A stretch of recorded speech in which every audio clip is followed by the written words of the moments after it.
Next రాసుకోమా. ఒక వ్యక్తి రెండు ఆవులను ఒక్కొక్క దాన్ని 4,000 రూపాయలకు కొనుగోలు చేసెను. ఒకదానిని 20% లాభంతోను మరొక దానిని 20% నష్టంతోను అమ్మెను. అయినా మొత్తం మీద అతనికి ఎంత శాతం లాభం లేదా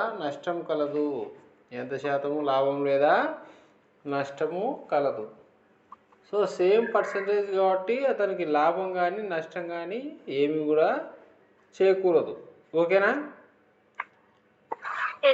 రైట్. నెక్స్ట్ పాయింట్ రాసుకోమా. ఒక వ్యక్తి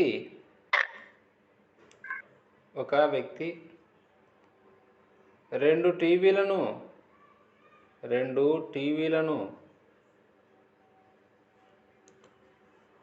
ఒక్కొక్క దాన్ని 4,000 రూపాయలకు అమ్మెను. ఒకదానిపై 20% లాభము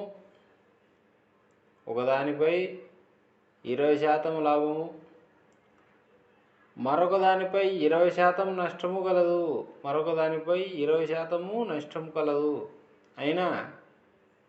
అయినా మొత్తం మీద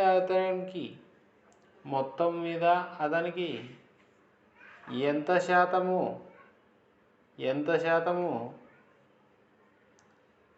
లాభం లేదా నష్టం కలదు. పోయిన ప్రాబ్లంకు దీనికి తేడా ఏంటంటే ఫస్ట్ వాడు కొన్నాడు కానీ వీడు డైరెక్ట్గా ఇప్పుడే అమ్ముతున్నాడు. ఓకేనా? Good evening మణిక్లా. సో ఇలాంటి ప్రాబ్లంకి వచ్చేసరికి నెక్స్ట్ నుంచి రాసుకోమని ఇక్కడ లాస్ ఈజ్ ఈక్వల్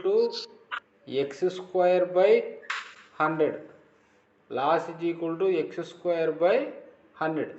సో ఇక్కడ పర్సెంటేజ్ ఎంత? 20 20²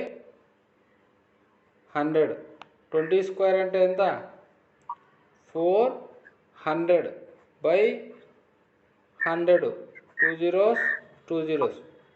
సో 4%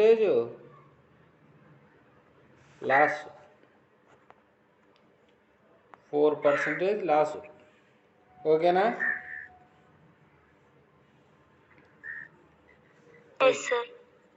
నెక్స్ట్ రాసుకోండి.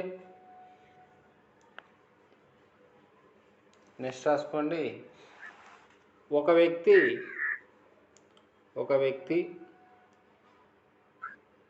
రెండు ఇండ్లను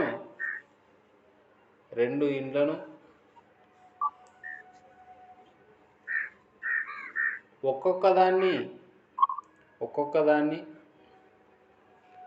3,00,000 రూపాయలకు అమ్మెను.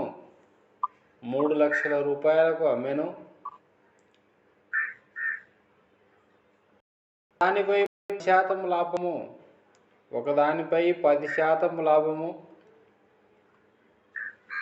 మరొక దానిపై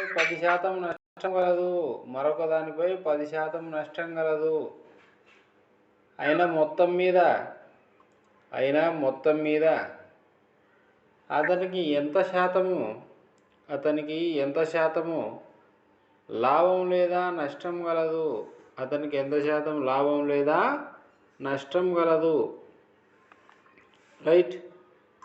సో ఎప్పుడైనా ఇచ్చినప్పుడు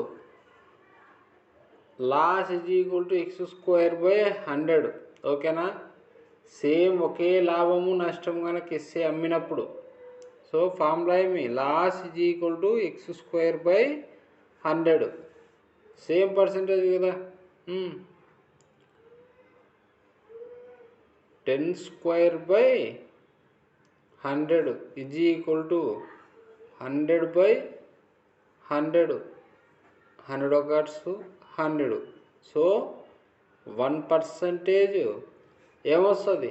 లాస్ వస్తుంది. ఓకేనా? 1% లాస్ వస్తుంది.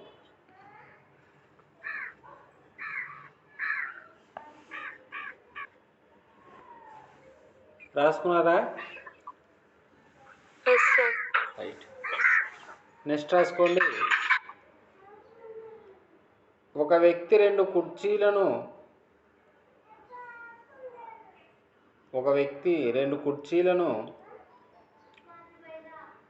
ఒక్కొక్క దాన్ని 240 రూపాయలకు అమ్మడం వలన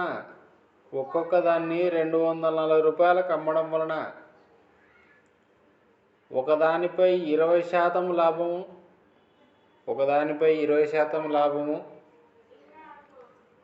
మరొక దానిపై 20% నష్టం కలదు. అయిన మొత్తం మీద అతనికి ఎన్ని రూపాయలు లాభం లేదా నష్టం కలదు. రైట్.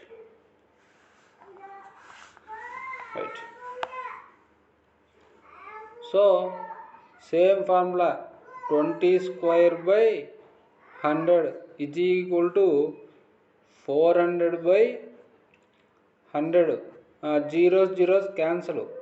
So 4% loss. ఓకేనా? 4% లాసు. ఈ 4%కి వాడేమన్నాడు?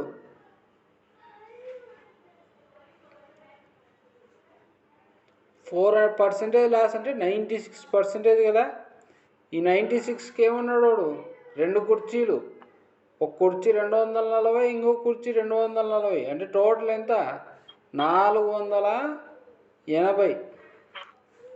ఓకేనా? రైట్.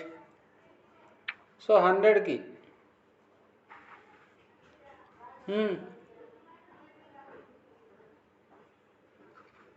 48 ఒకట్లు, 0, 48 రెంట్లు, 2 ఒకట్లు, 2 ఐదులు, 5 × 100 500.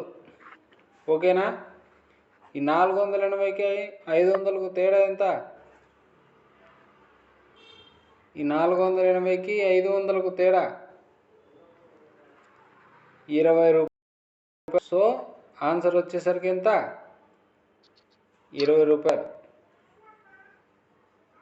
ఓకేనా?